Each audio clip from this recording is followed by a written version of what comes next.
ये आकाशवाणी रायपुर है। छत्तीसगढ़ी समाचार बुलेटिन के संग रामेश्वरी बघेल के जय जोहार। अब सुनाओ आज के प्रमुख समाचार। उत्तर मध्य राज्य के शहरी विकास मंत्रीमंडल के बैठका में शामिल होइन उप मुख्यमंत्री अरुण साव। पीएम आशा अभियान के तहत छत्तीसगढ़ ला दलहन और तिलहन फसल के न्यूनतम समर्थन मूल्य में खरीदी के मिलिस अनुमति। केंद्र ले खरीफ सीजन बर 425 करोड़ रुपया स्वीकृत। और आज रायपुर में छत्तीसगढ़ फिल्म विकास निगम डहर ले आयोजित छत्तीसगढ़ी फिल्म के सफर कार्यक्रम में शामिल हुइन मुख्यमंत्री। अब समाचार विस्तार ले। छत्तीसगढ़ के उप मुख्यमंत्री और नगरीय प्रशासन मंत्री अरुण साव भोपाल में आयोजित उत्तर मध्य राज्य के शहरी विकास मंत्रिमंडल के बैठका में शामिल हुई। बैठका में छत्तीसगढ़ के संगे उत्तर प्रदेश, मध्य प्रदेश, दिल्ली और राजस्थान में मिशन अमृत, स्वच्छ भारत मिशन, प्रधानमंत्री आवास योजना, अंगीकार अभियान और अर्बन मोबिलिटी परियोजना के क्रियान्वयन के संगे अवैया कार्य योजना ऊपर गोठबात करेगी। ये मौका में उप मुख्यमंत्री छत्तीसगढ़ में यही 5 ठन योजना मन के काम, उखर प्रगति और भावी कार्य योजना मन के जानकारी देइन। केंद्रीय आवास और शहरी कार्य मंत्री मनोहर लाल खट्टर घलो ये योजना मन ला सहरावत छत्तीसगढ़ ला हर संभव मदद बर आश्वासन देइन है।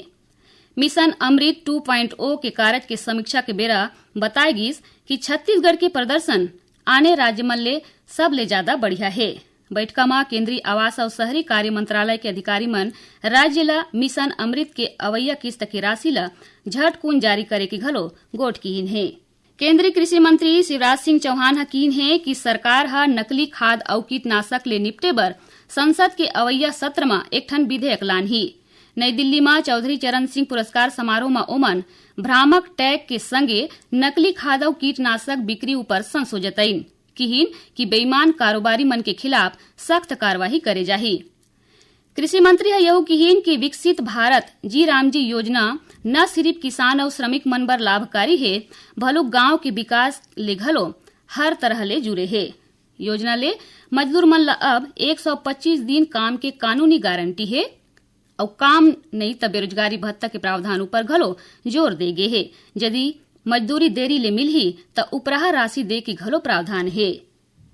केंद्रीय स्वास्थ्य मंत्री जेपी नड्डा काली जांजगीर चांपा जिला के दौरा में रही।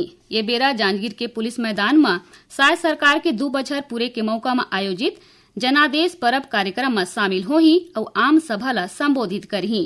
ये बेरा श्री नड्डा आने आने विकास कार्य के लोकार्पण और शिलान्यास घलो करही।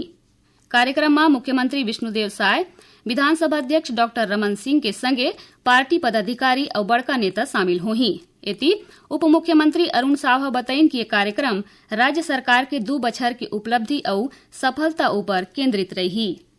प्रधानमंत्री अन्नदाता आय संरक्षण अभियान पीएम आशा के तहत छत्तीसगढ़ ला दलहन और तिलहन फसल की न्यूनतम समर्थन मूल्य में खरीदी के अनुमति मिल गई है। एक बार केंद्र सरकार छत्तीसगढ़ ला खरीफ सीजन में दलहन तिलहन खरीदी बर 425 करोड़ रुपया के स्वीकृति दे है। एक तहत राहेर, उरीद, मूंग, सोयाबीन और मूंगफली के खरीदी करे जाही। मुख्यमंत्री विष्णुदेव साय कीन है कि न्यूनतम समर्थन मूल्य में दलहन तिलहन के खरीदी किसान मन के हित में बड़का फैसला है। एखर ले किसान मन ला अपन उपज के उचित मूल्य मिलही और उनकर आय में घलो बढ़ोतरी होही। बता दन कि छत्तीसगढ़ सरकार केंद्र सरकार ला खरीफ और रबी सीजन में एक बर 1,22,000 मीट्रिक टन दलहन तिलहन खरीदी के प्रस्ताव भेजे रही से। एक बाद केंद्र सरकार मांग बाढ़े में सोयाबीन और मूंगफली बर उपराह स्वीकृति के घलो आश्वासन दे है। केंद्रीय गृह मंत्रालय सीमा सुरक्षा बल बीएसएफ में कांस्टेबल भर्ती बर पूर्व अग्निवीर मन के कोटा ला 10% ले बढ़ा के 50% कर दे है। पूर्व अग्निवीर मन के पहली बैच ला ऊपरी आयु सीमा में 5 बछर के छूट मिलही। उन्हें बाचे पूर्व अग्निवीर मन ला 3 बछर के छूट मिलही। अधिसूचना में कहे गए है कि पूर्व अग्निवीर मन ला शारीरिक मानक और दक्षता परीक्षा ले घलो छूट दे जाही। यहू कहे गए है कि हर भर्ती बछर में पूर्व अग्निवीर मन बर जगह खाली रही। छत्तीसगढ़ी समाचार बुलेटिन आप मन आकाशवाणी रायपुर ले सुनत हव। छत्तीसगढ़ के खबर ले है आपके वास्ता और खबर के विश्वसनीयता ले है हमार वास्ता। आकाशवाणी समाचार रायपुर के प्रादेशिक समाचार बुलेटिन के संगे संग हमार समसामयिक कार्यक्रम आप रेडियो के संग अपन मोबाइल में घलो सुन सकत हो। आकाशवाणी समाचार फेसबुक, ट्विटर और यूट्यूब में घलो हावय। हमार फेसबुक पेज हरे Chhattisgarh news on AIR, Twitter handle CGAIR news और हमार यूट्यूब चैनल हरे छत्तीसगढ़ AIR न्यूज। तो अब रेडियो के संगे संग आपके मोबाइल के माध्यम ले हम आप तक पहुंचत हन। छत्तीसगढ़ के हर खबर पर सुनत रहो आकाशवाणी समाचार।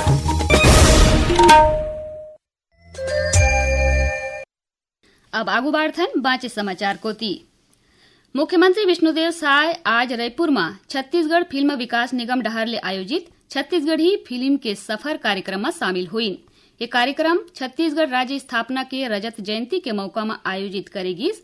ए बेरा मुख्यमंत्री हा छत्तीसगढ़ी सिनेमा के विकास यात्रा ऊपर अपन विचार साझा करत कीहिन कि छत्तीसगढ़ी सिनेमा आज नवा दौर में प्रवेश कर चुके हैं। अवैया बेरा में छत्तीसगढ़ी फिल्म राष्ट्रीय और अंतर्राष्ट्रीय स्तर में प्रदेश की कला संस्कृति और चिन्हारी ल बगराही। मुख्यमंत्री आज जतईन कि छालीवुड के भविष्य बड़ सुघर है और फिल्म उद्योग ला नवा ऊंचाई तक अमराय में सरकार हा हर संभव सहयोग प्रदान करही। कार्यक्रम में मुख्यमंत्री हा छत्तीसगढ़ी सिनेमा ले जुड़े निर्माता और वरिष्ठ कलाकार मन ला सम्मानित घलो करीन। पत्र सूचना कार्यालय PIB के क्षेत्रीय कार्यालय डहरले काली रायपुर में भारत के श्रम सुधार 4 श्रम संहिता लागू विषय पर एक विशेष वार्ता कार्यक्रम के आयोजन करे जाही। कार्यक्रम में विभाग के बड़का अधिकारी और विषय विशेषज्ञ भाग ली, जौन श्रम संहिता के प्रभाव और भविष्य की कार्य योजना ऊपर जानकारी दी। ये वार्ता केंद्र सरकार डहरले 21 नवंबर के लागू करेगे 4 ठन ऐतिहासिक श्रम संहिता मन के दूरगामी प्रभाव, क्रियान्वयन और भावी कार्य योजना ऊपर केंद्रित रही। नारायणपुर जिला के छोटे डोंगर के तीर कड़ेनार कैंप में अचानक गोली चलेले DRG के जवान बलदेव सिंह हुर्रा के मौत होगी। मिले जानकारी ले DRG के टीम हा छोटे डोंगर इलाका में तलाशी अभियान में निकले रही से ओखर बाद लहुटत बेरा जवान के बंदूक ले ही अचानक गोली चल के मुड़ में लागे ले ये घटना होगी।